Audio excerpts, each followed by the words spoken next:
നമസ്കാരം. 20th അവറാണ് നിഗൂഢതകളുടെ 20-ാം മണിക്കൂർ. ഒറ്റപ്പാലത്ത് നാടിന് നടുക്കിയ ഒരു ഇരട്ടക്കൊലപാതകം നടന്നത് അർദ്ധരാത്രിയിലായിരുന്നു. വളർത്തുമകളുടെ ഭർത്താവാണ് ആ ദമ്പതികളെ വെട്ടിക്കൊന്നത്. 4 വയസ്സുള്ള ഒരു കുഞ്ഞിനും ഗുരുതരമായി പരിക്കേറ്റു.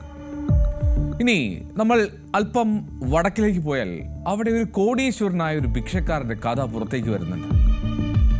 ഒന്ന് രണ്ടുമല്ല, ഒരുപാട് കെട്ടിടങ്ങളാണ് സ്വന്തമായിട്ട് ഭിക്ഷയെടുത്ത് അയാൾ സ്വന്തമാക്കിയത്. ഈ സംഭവങ്ങളിലേക്കെല്ലാം വിശദമായി എത്താം. സ്വാഗതം ഒരിക്കൽ കൂടി.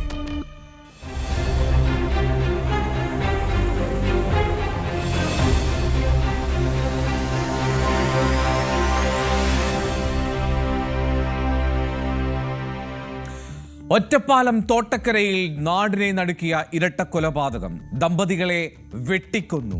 4 വയസ്സുകാരനും ഗുരുതര പരിക്ക്. വളർത്തുമകളുടെ ഭർത്താവ് പിടിയിൽ.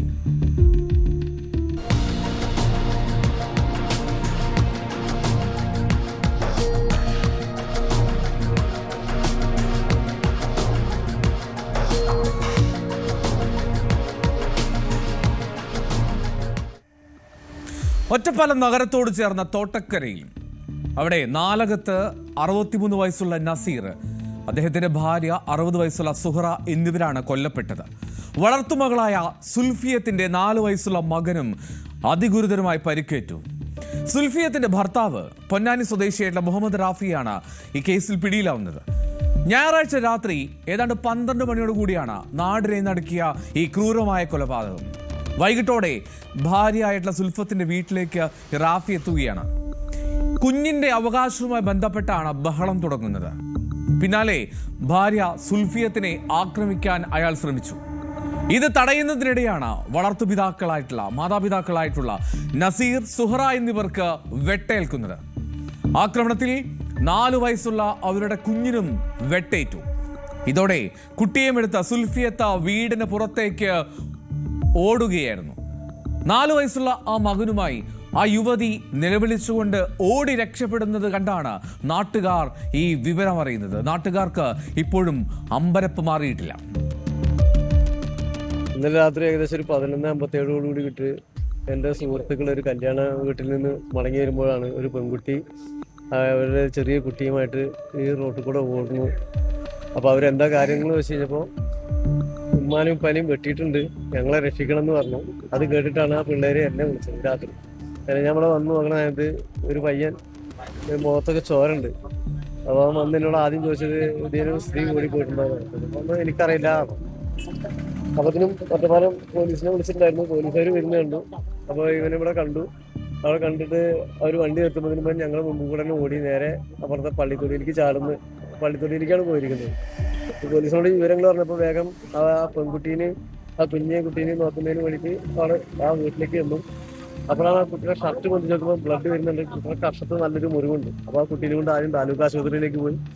തിരിച്ച് പോലീസിനടുത്ത് ഈ വിവരം പറഞ്ഞപ്പോൾ പോലീസും ഞങ്ങളൊക്കെ പാടെ വന്ന് നോക്കുമ്പോൾ ആ വീട്ടിനുള്ളിൽ കയറി കഴിഞ്ഞപ്പോഴാണ് ഈ 2 ഉമ്മയെയും കൊലപ്പെടുത്തിയ നിലയിൽ കണ്ടെത്തിയത്. കുഞ്ഞിന്റെ അവകാശം സംബന്ധിച്ച് ഒരു തർക്കമാണ് നിലനിന്നിരുന്നത്. അതാണ് കൊലപാതകത്തിൽ കലാശിച്ചത് എന്നാണ് വിവരം. ഈ പ്രദേശത്തെ പള്ളിക്കാട്ടിലേക്ക് ഓടി രക്ഷപ്പെടുകയായിരുന്നു ഈ കൃത്യത്തിന് ശേഷം മുഹമ്മദ് റാഫി. പിന്നീട് പോലീസും നാട്ടുകാരും നടത്തിയ തെരച്ചിലിനൊടുവിലാണ് പുലർച്ചെ ഏതാണ്ട് 4 മണിയോടുകൂടി ഇയാളെ കണ്ടെത്തുന്നത്. കൈഞ്ഞരമ്പ് മുറിച്ച നിലയിലായിരുന്നു കണ്ടെത്തുമ്പോൾ ഈ മുഹമ്മദ് റാഫി.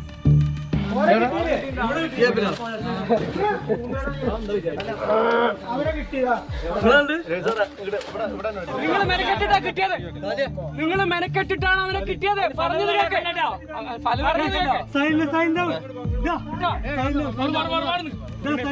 നിങ്ങൾ മെനക്കെട്ടിട്ട് അത് കിട്ടിയത് നശിപ്പിക്കല്ലേ.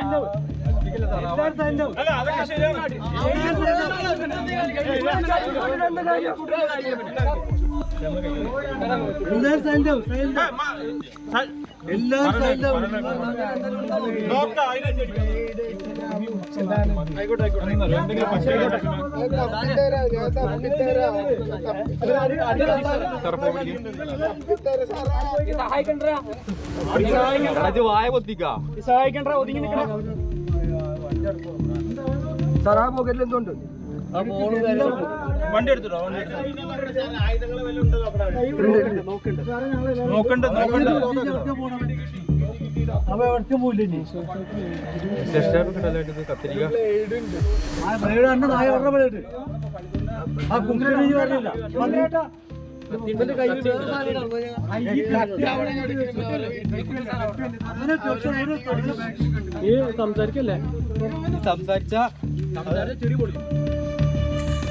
കണ്ടല്ലോ അയാളെ പിടികൂടിയ രംഗം.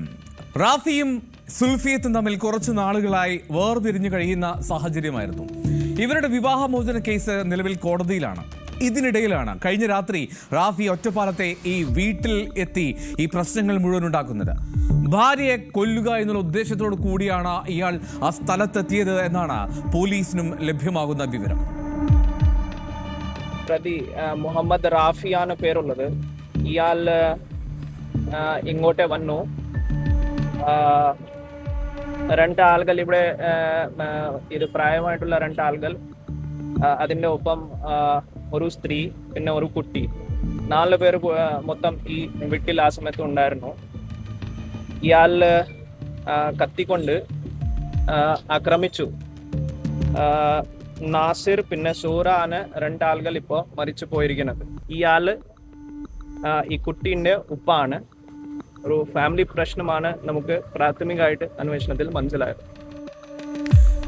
ഗുരുതരമായി പരിക്കേറ്റ ആ 4 വയസ്സുകാരനെ ആദ്യം താലൂക്ക് ആശുപത്രിയിലും പിന്നീട് സ്വകാര്യ ആശുപത്രിയിലേക്ക് മാറ്റിയിട്ടുണ്ട്. കുട്ടിയുടെ അവസ്ഥ, ആരോഗ്യനില ഗുരുതരമാണ് എന്നാണ് ആശുപത്രി വൃത്തങ്ങൾ നൽകുന്ന വിവരം. എന്താണെങ്കിലും ഏതാണ്ട് 5 മാസം മുമ്പാണ് ഈ നസീറിന്റെയും സുഹറയുടെയും വളർത്തുമകളായിട്ടുള്ള സുൽഫിയത്ത് ഈ 4 വയസ്സുള്ള മകനുമായി ഇവരുടെ അടുത്തേക്ക് തിരികെ എത്തുന്നത്.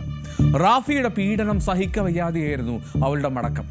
ആഴ്ചയിൽ 4 ദിവസം റാഫിയോടൊപ്പം 2 ദിവസം സുൽഫിയത്തിനോടൊപ്പം കുട്ടിയെ നിർത്തണമെന്നായിരുന്നു കോടതിയുടെ വിധി.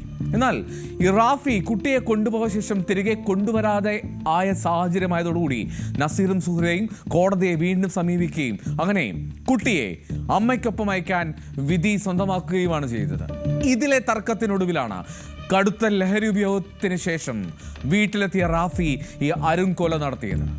ഒറ്റപ്പാലത്ത് ദമ്പതികളെ വെട്ടിക്കൊന്ന കേസിലെ പ്രതി മുഹമ്മദ് റാഫി ഒരുപാട് ക്രിമിനൽ കേസുകളിലെ പ്രതിയാണെന്നുള്ള വിവരവും പോലീസ് പങ്കുവയ്ക്കുന്നുണ്ട്. എന്നാലും ഒറ്റപ്പാലത്തിന് ഇത് മറക്കാൻ കഴിയാത്ത ഒരു രാത്രിയായിരുന്നു. കാരണം അത്രമേൽ ഞെട്ടിക്കുന്ന ഒരു കൊലപാതകമാണ് ആ നാട്ടിലുണ്ടായത്.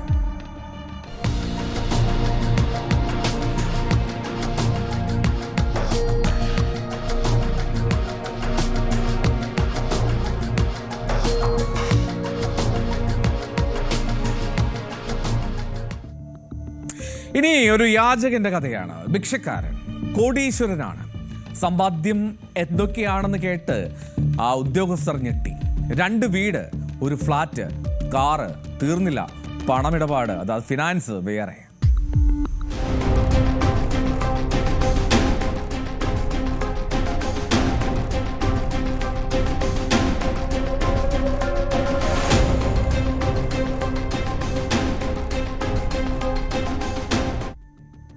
ഇൻഡോറിലെ ഒരു യാചകനെ കുറിച്ചുള്ള കഥയാണ്. ഈ ചക്രങ്ങളൊക്കെ ഘടിപ്പിച്ച പലകയിൽ ഈ കൈകൾ കൊണ്ട് നീന്തി പോകുന്ന ഭിക്ഷക്കാരെ നമുക്ക് ചുറ്റും നമ്മൾ കാണാറില്ലേ? അതുപോലെ നീന്തി സഞ്ചരിച്ച് ഭിക്ഷ എടുക്കുന്ന ഒരു ഭിക്ഷക്കാരൻ, അദ്ദേഹത്തിന്റെ പേരാണ് മൻകി ലാൽ. ഈ മൻകി ലാൽ ഒരു കുഷ്ഠരോഗി കൂടിയാണ് കേട്ടോ. കൈ നീട്ടി മുന്നിലിരിക്കുന്നത്, അതായത് നമ്മുടെ മുന്നിലേക്ക് കൈ നീട്ടി എത്തിയിരിക്കുന്ന ആ ഭിക്ഷക്കാരന് നമ്മൾ 10 or 5 രൂപയൊക്കെ കൊടുക്കുമ്പോൾ നമ്മൾ കരുതുന്നുണ്ടാവില്ല ഇയാൾ ഒരു കോടീശ്വരനാണ് എന്ന്. പക്ഷേ ആർക്കും ആ ധാരണ ഉണ്ടായിരുന്നില്ല. ആ ധാരണയൊക്കെ തെറ്റിക്കും വിധത്തിലുള്ള കണക്കുകളാണ് ഈ ഭിക്ഷക്കാരൻ സർക്കാർ ഉദ്യോഗസ്ഥരോട് വെളിപ്പെടുത്തിയത്. എന്തൊക്കെയാണ് ഇദ്ദേഹത്തിന് സ്വന്തമായിട്ടുള്ളത്? 2 വീടുണ്ട്, ഒരു ഫ്ലാറ്റുണ്ട്. ഭിക്ഷയ്ക്കെത്തുന്നതോ ഒരു സെഡാൻ കാറിലാണ്. പലിശയ്ക്ക് പണം കൊടുക്കുന്ന പരിപാടിയുണ്ട്. ഇൻഡോറിലെ ഈ യാചകന്റെ സമ്പാദ്യം കോടികളാണ്.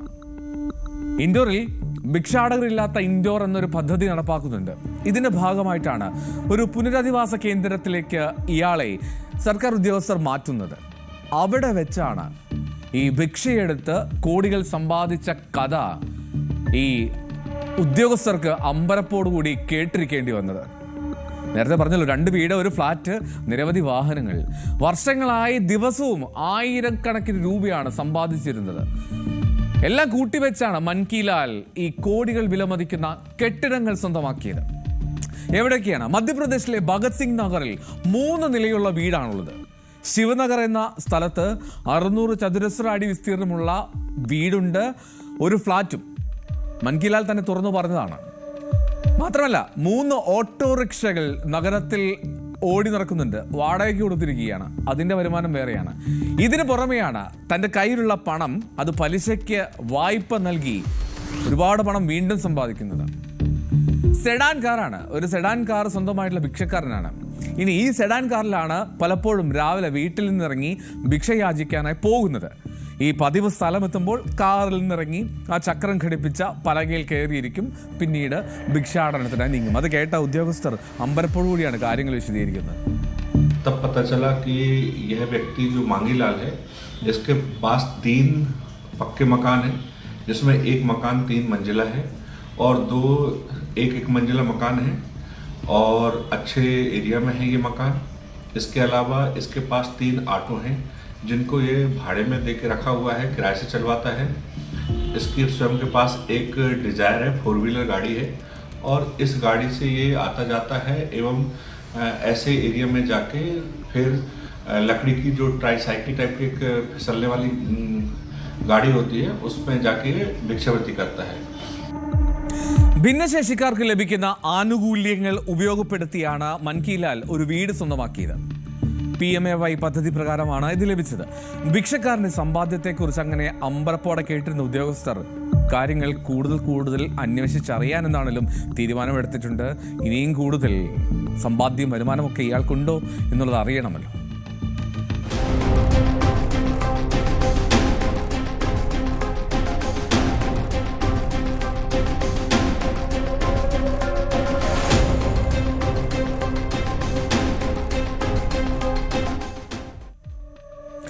കാമുകിയെ കൊന്ന് ഇരുമ്പു പെട്ടിയിലിട്ട് കത്തിച്ചു, ചാരമാക്കി പുഴയിൽ ഒഴുക്കാൻ ശ്രമം നടത്തി.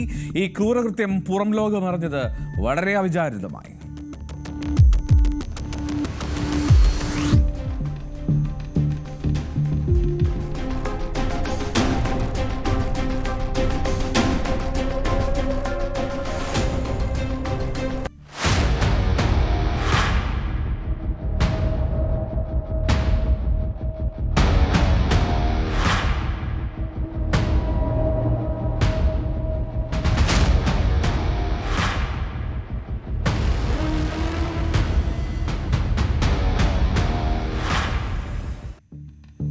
ഉത്തർപ്രദേശിലെ ഝാൻസിയിലാണ് സംഭവം. മുൻ റെയിൽവേ ഉദ്യോഗസ്ഥനാണ് ഈ കേസിലെ പ്രതി. പേര് രാം സിംഗ് പരിഹാർ. പ്രീതി എന്നു പേരുള്ള യുവതിയാണ് ഈ രാം സിംഗ് ഇത്തരത്തിൽ കൊലപ്പെടുത്തിയത്. 2 ഭാര്യമാരുള്ള രാം സിംഗ് പരിഹാറിന്റെ 3ാമത്തെ ബന്ധമായിരുന്നു ഈ സ്ത്രീ. ജനുവരി 8-ാം തീയതിയായിരുന്നു ഈ കൊലപാതകം. പ്രീതിയെ കൊലപ്പെടുത്തിയ ശേഷം ഒരു ടാർപോളിൻ കൊണ്ട് പൊതിയുകയാണ്. എന്നിട്ട് ആ മൃതദേഹം ഒരു വലിയ പെട്ടിയിൽ, അതായത് ഒരു വലിയ ലോഹപ്പെട്ടിയിൽ അതിലിട്ട് കത്തിച്ചു, വിറകുകൾ ചേർത്ത്. ചാരം ഉൾപ്പെടെയുള്ള മൃതദേഹത്തിന്റെ അവശിഷ്ടങ്ങൾ പുഴയിലേക്ക് തള്ളാനായി 2ാം ഭാര്യയിലുള്ള മകനെയും കൂട്ടി ഒരു വാഹനം വാടകയ്ക്കെടുത്തു ഇയാൾ. ഈ വാഹനത്തിന്റെ ഡ്രൈവർക്ക് തോന്നിയ സംശയം അതാണ് രാം സിംഗ് പരിഹാറിനെ കുടുക്കിയത്. ഈ ഡ്രൈവർ പോലീസിൽ വിവരം അറിയിച്ചു. അങ്ങനെ സ്ഥലത്തെത്തിയ പോലീസ് പെട്ടി തുറന്ന് പരിശോധിച്ചപ്പോൾ അതിൽ മനുഷ്യ ശരീരത്തിലെ അസ്ഥികൾ, മറ്റ് ശരീരാവശിഷ്ടങ്ങൾ, കത്തിച്ചിട്ടും തീരാത്ത ചില കഷ്ണങ്ങൾ ബാക്കിയുണ്ടായിരുന്നു. അതാണ് നിർണായകമായത്. ആ ഡ്രൈവർ പറയുന്നത് കേൾക്കാം. एक लड़का था मोहल्ले का ही, तो वो हमें 400 रुपए में 500 रुपए में गाड़ी बुक करके ले गया और वहां से एक बक्सा उठा के लाया। तो उसमें कुछ ऐसी चीज है, हमने उससे वहीं कहा कि हम नहीं ले जा रहे, लेकिन उसने ले चलो, तो हम लेके आ गए। फिर हमें शंका हुई तो हमने आप लोगों को बुलाया। तो बस बक्से में कुछ हमें ऐसा डाउट लगा कि उसमें कुछ वो हड्डियां हैं किसी की, उसमें मर्डर लग रहा था हमें। ആദ്യ ഭാര്യ ഝാൻസിയിലെ സിപ്രി ബസാറിലാണ് താമസിക്കുന്നത്. 2ാമത്തെ ഭാര്യ ഗീത എന്നാണ് പേര്. അവർക്ക് കാര്യങ്ങളെല്ലാം അറിയാമായിരുന്നു, ഈ കൊലപാതകം ഉൾപ്പെടെ. കോട്ട്വാലി എന്നുള്ള പ്രദേശത്താണ് ഈ ഗീതയുടെ താമസം. ഗീതയിലുള്ള മകനെയും കുറച്ച് സഹായികളെയും കൂട്ടിയാണ് ഇയാൾ ഈ വലിയൊരു പെട്ടി വണ്ടിയിൽ കയറ്റുന്നത്. ആളുകളുടെ പരിഭ്രമം കണ്ടാണ് കൂടെ എത്തിയ ആളുകൾക്ക് കാര്യങ്ങളൊക്കെ എന്തൊക്കെയോ സംശയകരമായി തോന്നിയ സാഹചര്യത്തിൽ ഡ്രൈവർക്ക് പെട്ടെന്ന് കാര്യം മണക്കുകയാണ്. അങ്ങനെയാണ് ഡ്രൈവർ പോലീസിനെ വിളിക്കുന്നത്. എന്തായാലും പണത്തെ ചൊല്ലിയുള്ള തർക്കമാണ് കൊലപാതകത്തിലേക്ക് നയിച്ചത് എന്നാണ് പോലീസിന്റെ വാക്കുകൾ. പലതവണയായി ഈ മരിച്ച പ്രീതി, കൊല്ലപ്പെട്ട പ്രീതി വലിയ തുക ആവശ്യപ്പെട്ടിരുന്നുവെന്നും ഇതിനോടകം തന്നെ ലക്ഷങ്ങൾ അവൾ കൈപ്പറ്റിയെന്നും രാംസിംഗ് പോലീസിനോട് പറഞ്ഞിട്ടുണ്ട്. കുറച്ചു ദിവസമായി വിറക് കഷ്ണങ്ങൾ ഇയാൾ ശേഖരിച്ചിരുന്നുവെന്ന് നാട്ടുകാരും ശ്രദ്ധിച്ചിരുന്നു. എന്തിനാണ് ഇത്രയും വിറക് കഷ്ണങ്ങൾ എന്നുള്ളതായിരുന്നു ആ നാട്ടുകാരുടെയും സംശയം. മാത്രമല്ല വല്ലാത്തൊരു ഗന്ധം നാട്ടുകാർക്ക് അനുഭവപ്പെട്ടിരുന്നു ആ വീട്ടിൽ നിന്ന്. പക്ഷേ ഇത് ശൈത്യകാലമാണല്ലോ, നമുക്കറിയാം ഉത്തരേന്ത്യയിൽ അവിടെ വലിയ തണുപ്പായതിനാൽ ഈ തീ കായാൻ വിറക് കത്തിക്കുന്ന സാഹചര്യമുണ്ട്. അങ്ങനെ കത്തിക്കുന്ന എന്താണ് എന്നുള്ള ഒരു തോന്നലായിരുന്നു അവർ. പക്ഷേ ആ തീ കായുമ്പോൾ ആ വലിയ പെട്ടിക്കടിയിൽ ഒരു സ്ത്രീ ശരീരം കത്തി അമരുന്നുണ്ട് എന്ന് നാട്ടുകാരറിയാൻ വൈകിപ്പോയി. എന്താണെങ്കിലും ഒരു ഡ്രൈവർ കാണിച്ച ജാഗ്രതയാണ് ഒരു ക്രിമിനലിനെ ഒടുവിൽ അഴിക്കുള്ളിലാക്കുന്നത്.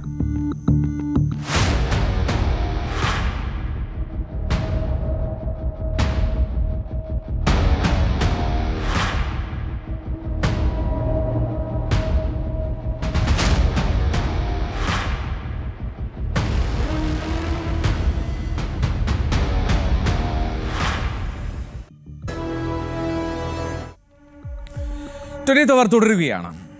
45-കാരിയെ തട്ടിക്കൊണ്ടുപോയി മർദ്ദിച്ചു, പിന്നീട് ചാക്കിൽ കെട്ടി വിജനമായ ഒരു സ്ഥലത്ത് ഉപേക്ഷിച്ചു.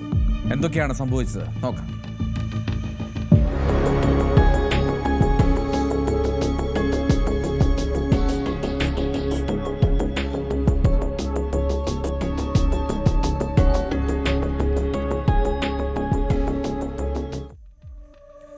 ജമ്മു കാശ്മീരിലെ രജൌരി ജില്ലയിൽ അവിടെയാണ് ഈ സംഭവം. 45 വയസ്സുകാരിയായിട്ടുള്ള അസീം അക്തർ എന്ന സ്ത്രീയാണ്. തണ്ടുവാൾ എന്നൊരു സ്ഥലം, അവിടെയാണ് ചാക്കിൽ കെട്ടിയ നിലയിൽ ഈ സ്ത്രീയെ കണ്ടെത്തുന്നത്. ഞായറാഴ്ച വൈകുന്നേരമാണ് പ്രദേശവാസികൾ കാടിനുള്ളിൽ സംശയകരമായ രീതിയിൽ ഒരു ചാക്കുകെട്ട് കാണുന്നത്. ആ ചാക്കുകെട്ടിൽ നിന്ന് ഒരു സ്ത്രീ ഞരങ്ങുന്ന ശബ്ദം കേൾക്കുന്നു ആ നാട്ടുകാർ. അങ്ങനെ അടുത്തെത്തി പരിശോധിക്കുകയാണ്. ഉടൻ തന്നെ പോലീസിനെ കാര്യം അറിയിച്ചു. പോലീസ് എത്തിയാണ് ചാക്ക് തുറന്ന് ആ സ്ത്രീയെ പുറത്തേക്കെടുക്കുന്നത്, ആശുപത്രിയിലേക്ക് മാറ്റുന്നത്. അങ്ങനെ ആശുപത്രിയിലേക്ക് മാറ്റിയ ആ സ്ത്രീ ഇപ്പോൾ ഗുരുതരമായി പരിക്കേറ്റിട്ടുണ്ട് എന്നാണ് മനസ്സിലാക്കുന്നത്. ഗുരുതരമായി പരിക്കേറ്റ അവസ്ഥയിലായിരുന്നു ആ ചാക്ക് തുറക്കുമ്പോൾ തന്നെ സ്ത്രീ. ആരോഗ്യം തീരെയില്ലാത്ത സാഹചര്യം. ഇനി ഇതൊക്കെ കഴിഞ്ഞ് ആരോഗ്യമൊക്കെ വീണ്ടെടുത്ത ശേഷം സ്ത്രീയുടെ മൊഴിയെടുക്കാമെന്നുള്ള ആലോചനയാണ് പോലീസ് പങ്കുവയ്ക്കുന്നത്. ATM-ൽ കയറി പൈസ എടുത്ത ശേഷം പുറത്തു വന്നതാണ് ആ സ്ത്രീക്ക് ഓർമ്മയുള്ളത്. അവിടെ വെച്ചാണ് തട്ടിക്കൊണ്ടുപോകുന്നതെന്ന് സ്ത്രീ പറയുന്നു. ഒരു വാനിൽ കയറ്റി കൊണ്ടുപോവുകയായിരുന്നു. 3-ലേറെ പേരുണ്ടായിരുന്നുവെന്നും ആ സ്ത്രീ പറയുന്നുണ്ട്. അസീം അക്തർ കയ്യും കാലും കെട്ടിയ ശേഷം അവരെ മർദ്ദിച്ചു, പിന്നീട് ബോധരഹിതയായി പോയി എന്നാണ് അവരുടെ ആകെ ഓർമ്മ. पैसे निकाल के नीचे आई हूँ, टेम्पो को बैठने लगी हूँ.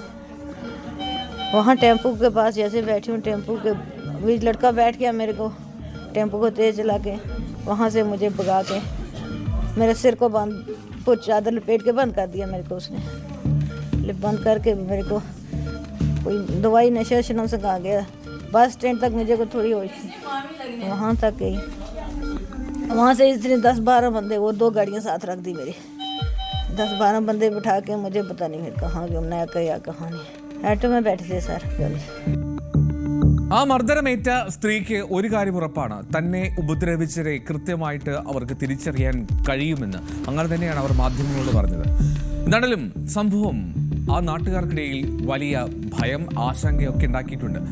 എത്രയും വേഗം പ്രതികളെ കണ്ടെത്തണമെന്ന് ആ വീട്ടുകാരും ആവശ്യപ്പെടുന്നുണ്ട്. बोलते कि आंटी कहीं किडनैप हो गई है, फिर पता चला कि इधर हॉस्पिटल में. हमको बस जस्टिस चाहिए, इंसाफ चाहिए, और कुछ भी नहीं हमको चाहिए.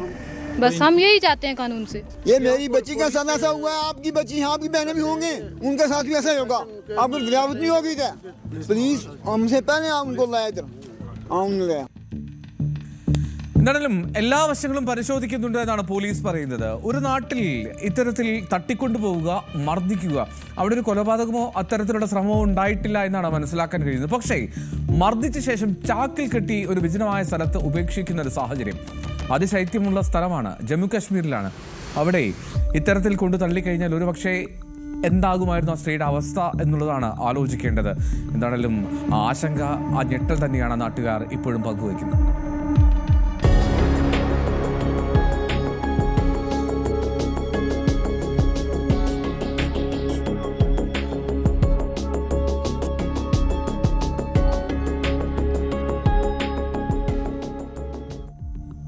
കാസർഗോഡ് കുമ്പളയിൽ വൻ കവർച്ച. വീട്ടിൽ നിന്ന് കവർന്നത് 29 പവൻ സ്വർണവും 1/4 ലക്ഷത്തിന്റെ വെള്ളിയും, ഒപ്പം 5000-ലേറെ രൂപയും.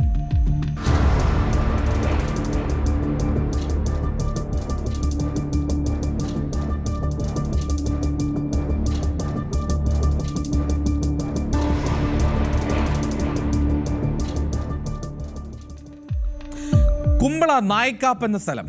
ആ നായക്കാപ്പിൽ അഭിഭാഷകയുടെ വീടുണ്ട്. ആ അഭിഭാഷകയുടെ വീട്ടിലാണ് ഈ കവർച്ച നടക്കുന്നത്. വീടിന്റെ പിൻഭാഗത്തെ വാതിൽ കുത്തി തുറന്നാണ് ഈ മോഷ്ടാക്കൾ അകത്ത് കയറി അലമാരയിൽ സൂക്ഷിച്ചിരുന്ന സ്വർണവും ബാക്കി വസ്തുക്കളും എടുത്തുകൊണ്ട് പോകുന്നത്. നഷ്ടമായത് 29 പവൻ സ്വർണമാണ്. സ്വർണത്തിന്റെ ഇപ്പോഴത്തെ വില നമുക്ക് ഊഹിക്കാമല്ലോ. ഏതാണ്ട് 1/4 ലക്ഷത്തോളം രൂപ വരുന്ന വെള്ളി അതിലുണ്ടായിരുന്നു. 5000 രൂപ പണമായിട്ടുമുണ്ടായിരുന്നു. ഇതൊക്കെ അവർ കവർന്നെടുത്തുകൊണ്ട് പോയി മോഷ്ടാക്കൾ. കാസർഗോഡ് അവിടെ ബാറിലെ അഭിഭാഷകയായിട്ടുള്ള ചൈത്ര എന്ന അഡ്വക്കേറ്റിന്റെ വീട്ടിലാണ് ഈ കവർച്ച. നെക്ലേസ്, വള, മോതിരങ്ങൾ, ബ്രേസ്ലെറ്റ്, വലിയ മാല, കമ്മൽ, കുട്ടികളുടെ മാല, സ്വർണ്ണവള, കല്ലുവെച്ച മാല തുടങ്ങി ഒരുപാട് ആഭരണങ്ങളുടെ പട്ടിക തന്നെ ആ വീട്ടുകാർ പറയുന്നുണ്ട്. എന്താണെങ്കിലും 35 ലക്ഷത്തോളം രൂപയുടെ നഷ്ടമുണ്ടായി എന്നാണ് കണക്കാക്കുന്നത്. ഞായറാഴ്ച വൈകിട്ട് 6:30-ക്കും രാത്രി 8 മണിക്കും ഇടയിലാണ് ഈ മോഷണം എന്നാണ് വീട്ടുകാരുടെ വാദം. കാരണം ചൈത്രയും കുടുംബവും വീട് പൂട്ടി കണിപുര ഗോപാലകൃഷ്ണ ക്ഷേത്രത്തിൽ അവിടെ ഉത്സവത്തിന് പോയ സമയമായിരുന്നു അത്. ആ സമയത്ത് തന്നെയാണ് ഈ കവർച്ച നടക്കുന്നത്. ഏതാണ്ട് രാത്രി 8 മണിക്ക് ഇവർ തിരികെ എത്തിയപ്പോൾ വീടിനകത്ത് ലൈറ്റുകൾ കത്തി കിടക്കുന്ന അവസ്ഥ. അകത്ത് കയറി പരിശോധിച്ചപ്പോഴാണ് അലമാര കുത്തി തുറന്ന് തുണിത്തരങ്ങൾ വാരി വലിച്ചിട്ട് അകത്തുണ്ടായിരുന്ന മുഴുവൻ ആഭരണങ്ങളും പണവും ആ മോഷ്ടാക്കൾ കൊണ്ടുപോയി കൊള്ളയടിച്ചു എന്ന് വ്യക്തമാകുന്നു. പ്രദേശത്ത് ഈ സമീപകാലങ്ങളായി വേറെയും മോഷണങ്ങൾ ഉണ്ടാകുന്നുണ്ട് എന്നുള്ള പരാതിയും നാട്ടുകാർ ഉന്നയിക്കുന്നുണ്ട്. ചുറ്റുവട്ടത്ത് 2-3 പരാതി ഇങ്ങനെ ഒരു കടവ് നടന്ന ഒരു റിപ്പോർട്ട് ചെയ്തിട്ടുണ്ട്. എന്ന് വെച്ചാൽ ഇപ്പോൾ നായ്ക്ക ഭാഗത്ത് തന്നെ ഒരു 5-6 മാസം മുമ്പായിട്ട് ഒരു കവർച്ച നടന്നിട്ടുണ്ട്. അതുകൂടാതെ നമ്മുടെ ചീറുമ്പ ഭഗവതി അമ്പലത്തിൽ അത് കവർച്ച നടത്തിയ ശേഷം അവർ ഈ സാധനങ്ങൾ കൊണ്ടുപോകാൻ പറ്റാത്ത ഒരവസ്ഥയിൽ അവിടെ ഉപേക്ഷിച്ച നിലയിൽ കണ്ടെത്തിയായിരുന്നു. പക്ഷെ അതിലൊന്നും ഇതുവരെ റിക്കവറിയോ ഒന്നും നടന്നിട്ടില്ല. ഇതുവരെ ഈ സംഭവവുമായി ബന്ധപ്പെട്ട് ഒരു റിക്കവറിയോ ഒരാൾക്കാരെ പിടിക്കുകയൊന്നും ഇതുവരെ സംഭവിച്ചില്ല. പോലീസിന് തലവേദനയാണ്. അഡ്വക്കേറ്റ് ചൈത്രയുടെ പരാതിയിൽ കുമ്പള പോലീസ് കേസെടുത്തു, അന്വേഷണം ആരംഭിച്ചു. അവിടെ ഡോഗ് സ്ക്വാഡും വിരലടയാള വിദഗ്ധരും ഒക്കെ എത്തി കാര്യങ്ങൾ പരിശോധനയൊക്കെ നടത്തിയിട്ടുണ്ട്. പക്ഷേ ഇനിയും ഒരു തുമ്പ് കിട്ടിയിട്ടില്ല. എന്താണെങ്കിലും ഏതാണ്ട് 35 ലക്ഷത്തോളം രൂപയുടെ സാധനങ്ങൾ, സ്വർണം, വെള്ളി, ക്യാഷ് ഇതുൾപ്പെടെ നഷ്ടമായി എന്നാണ് അഡ്വക്കേറ്റ് ചിത്രയും വീട്ടുകാരും പറയുന്നത്.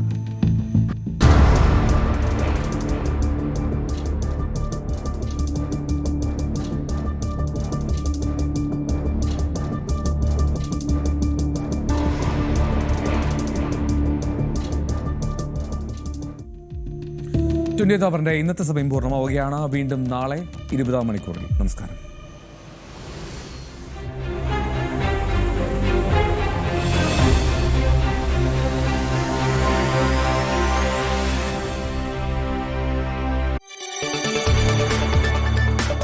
കൂടുതൽ വാർത്തകൾക്ക് News 18 Keralam YouTube channel subscribe ചെയ്യുക.